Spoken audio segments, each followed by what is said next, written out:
Hello दोस्तों, welcome to my EV life. दोस्तों, एक और नए वीडियो के अंदर आप लोगों का स्वागत है। और आज आप देख पा रहे हो मेरे पास ईवी खड़ी हुई है और साथ में आपने एक चीज जरूर से देखी होगी कि भाई मैंने टाइटल और थंबनेल किस तरीके का लगाया है। डेफिनेटली कई लोगों को समझ में आ गया होगा, नहीं आया मैं बता देता हूं कि भाई आज जो है मेरे चैनल की ऑफिशियल जो Q&A वीडियो है ना, वो डेफिनेटली रहने वाली है। क्योंकि भाई इंडिया में जिस तरीके से ईवी की डिमांड बढ़ रही है ना, तो आप लोगों के सवाल भी बढ़ रहे हैं।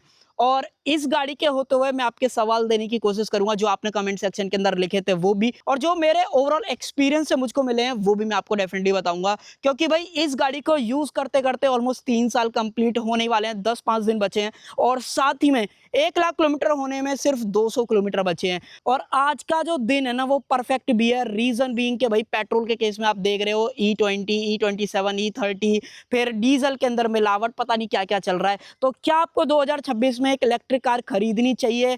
फ्यूचर कैसा है एक इलेक्ट्रिक कार का, वो आपको कहीं ना कहीं इस वीडियो से जानने को मिलेगा। और साथ में जो आपने सवाल पूछे थे वो तो मैं आपको बताऊंगा ही। तो चलिए इस वीडियो को कर लेते हैं स्टार्ट। अगर आपको और भी कुछ क्वेश्चंस पूछने हैं, डेफिनेटली इस वीडियो के अंदर लिखना। नेक्स्ट टाइम और भी वीडियोस इस तरीके की प्लान करेंगे। चलिए देखो भाई, आपने जितने भी सवाल पूछे हैं ना, वो सारे यहाँ पे लिखे हुए हैं। और साथ में जो मेरे मन में सवाल हैं इन 1 लाख किलोमीटर और 3 साल के पूरे टाइम पीरियड के बीच में, वो भी मैंने लिखे हुए हैं। सवाल मैं पढ़ूंगा, उसके बाद मैं आपको जवाब देने की कोशिश करूंगा। और एक चीज जरूर से कह रहा हूं इस वीडियो के अंदर, जो भी सवाल और जवाब पूछे गए हैं या बताए गए हैं मेरी तरफ से, मैं कहीं ना कहीं उनको अपने एक्सपीरियंस से शेयर कर रहा हूं। और कहीं भी ऐसा नहीं है कि भाई मेरे को इस चीज का कोई फायदा मिल रहा है। मैं आपकी कोशिश करूंगा कि इस वीडियो में हेल्प हो जाए कि भाई अगर आप इलेक्ट्रिक कार को लॉन्ग टर्म के हिसाब से देख रहे हो, देन उस टाइम पे कैसा रहेगा, बैटरी पैक कैसा है, मतलब बहुत सारे सवाल हैं। चलो स्टार्ट करते हैं। देखो, क्वेश्चन नंबर 1 बहुत सारे भाइयों ने पूछा था, इसलिए मैंने कॉमन कर लिया इस वाली चीज को कि भाई एक इलेक्ट्रिक कार की जो ओनिंग कॉस्ट है ना, यानी कि ओन करने का जो खर्चा है वो क्या रहता है। तो अब मैं आपको सवाल का जवाब देने से पहले एक चीज और क्लियर करता हूं।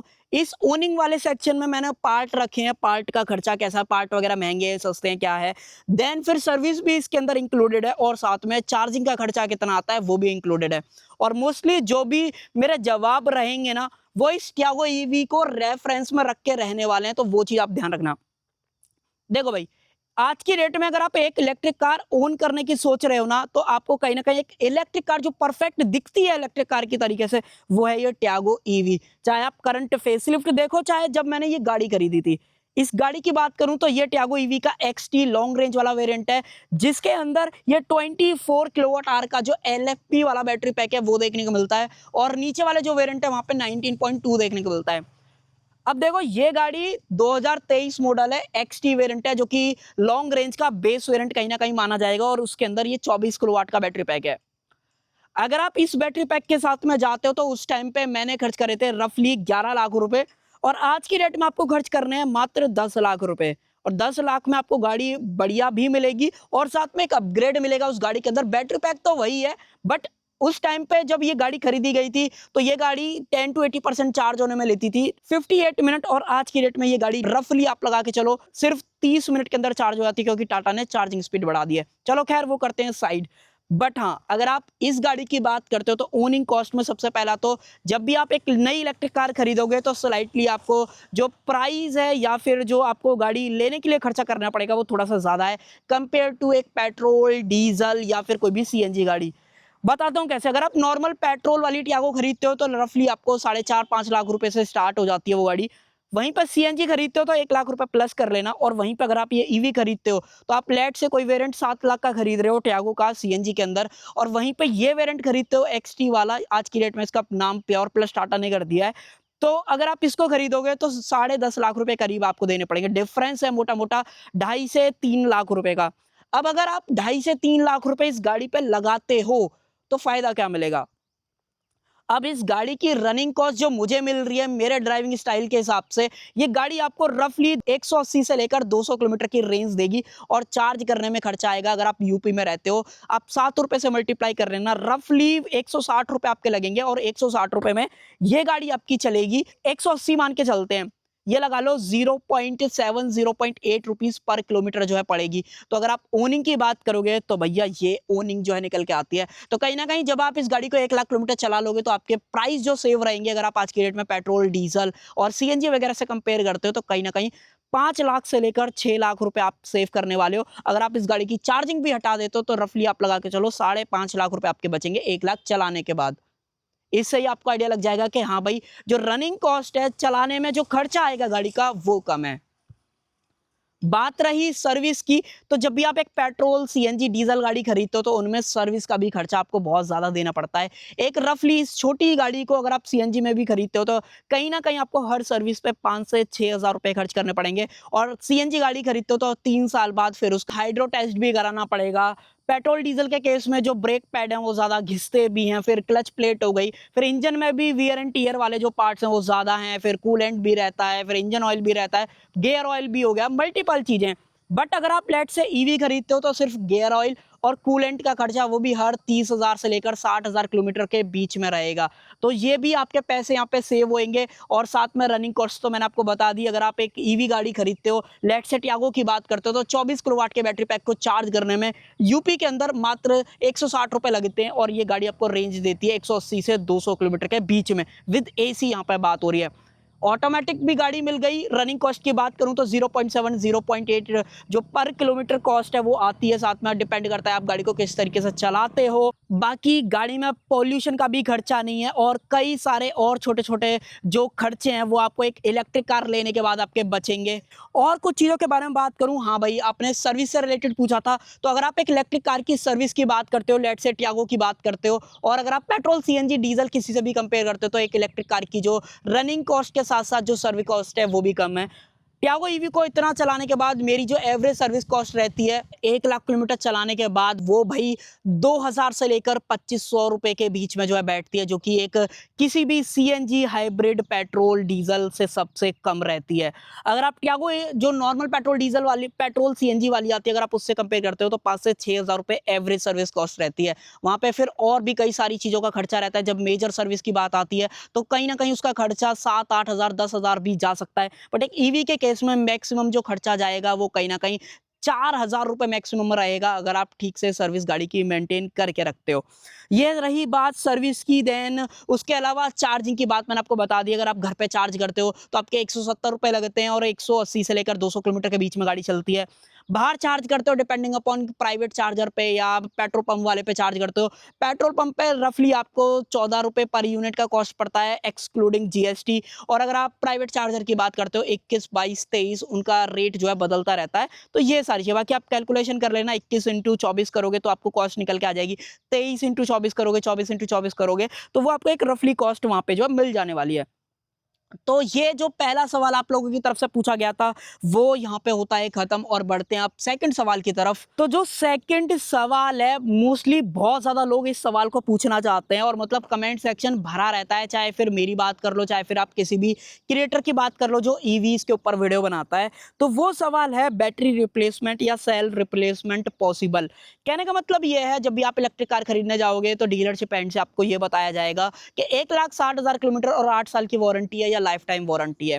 और उस कंडीशन में जो बैटरी डिग्रेडेशन होता है ना, वो कवर नहीं होता है। लेट से आपने जब गाड़ी खरीदी वो 100% थी, 200 किलोमीटर चल रही थी, और आपने जब 1 लाख किलोमीटर चला ली, मेरी कंडीशन में 89 बैटरी हेल्थ बची और गाड़ी आ गई रफली 170 180 किलोमीटर के आसपास। तो भाई क्या वो वारंटी के अंदर रिप्लेसमेंट मिलेगा? क्या ये वारंटी के अंदर कवर होगा? नहीं भाई। अगर आप बैटरी डिग्रेडेशन को लेके सोच रहे हो कि आपको रिप्लेसमेंट मिल जाएगा या रिपेयर मिल जाएगा या नई बैटरी पैक मिल जाएगा, नहीं भाई। बैटरी माल फंक्शन या मैन्युफैक्चरिंग डिफेक्ट के अंदर कवर सिर्फ करी जाती है, चाहे फिर वो लाइफ टाइम वारंटी हो, चाहे फिर वो 1,60,000 या 8 साल की वारंटी हो। तो जो बैटरी डिग्रेडेशन है उसके साथ में कहीं ना कहीं आपको ये सारी चीजें बेयर करनी पड़ेंगी, क्योंकि वो एक केमिकल प्रोसेस है और नेचुरल प्रोसेस है, चाहे फिर वो एलएफपी बैटरी की बात हो या फिर वो एनएमसी बैटरी की बात हो। मेरे केस में 1 लाख चलाने के बाद जो टियागो ईवी की बैटरी हेल्थ बची है वो 89 है। मैं आपको एक रनिंग शॉट भी डाल दूंगा, वहां पे आप देख सकते हो। और अगर आप ये जानना चाहते हो, जो मेरे मन में भी सवाल है, जैसे लेट से मेरी गाड़ी की बैटरी हेल्थ आज की रेट में 89 है, क्या मैं अगर चाहूँ 89 को 100 करना पैसे देके या सेल बैलेंसिंग, सेल रिप्लेसमेंट, क्या कोई तरीका पॉसिबल है?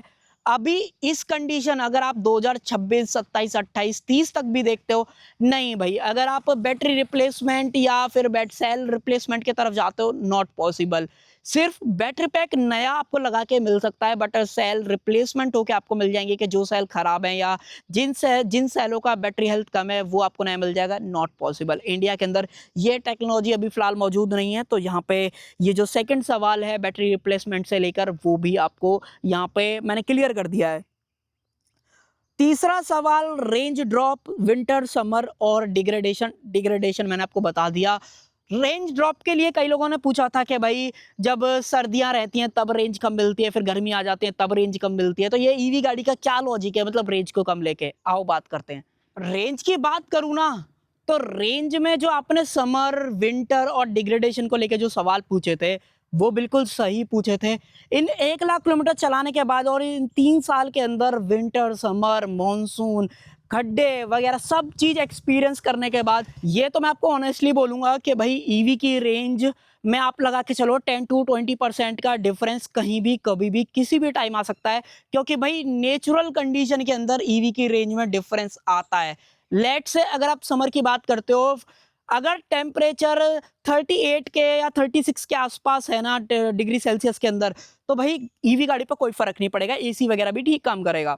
बट टेम्परेचर अगर 45, 46, 47 जाता है, डेफिनेटली रेंज में फर्क आता है और अच्छा खासा आता है। अगर आपने बिल्कुल डायरेक्ट सनलाइट के अंदर यहाँ पे खड़ी हुई है गाड़ी और टेम्परेचर 46, 47 के आसपास है, डेफिनेटली रेंज टियागो ईवी की कहीं ना कहीं 150 पे भी आ सकती है।